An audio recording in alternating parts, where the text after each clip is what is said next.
Hello! 24-year-old Polish medical student and professional karate Olivia Krzyzkowska ended the match with a knockout, landing a rolling thunder on her opponent 7 seconds into the bout. And just watching it from here, she rolls forward after the punch.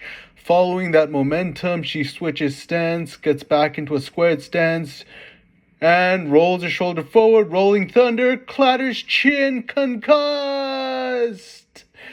That was a crushing blow. Her opponent is clearly out of it. That is a rare women's knockout. You don't really see women knocking each other out too often, but you definitely saw it here with a rolling thunder in a karate competition. Beautiful, magnificent medical student prescribing doom.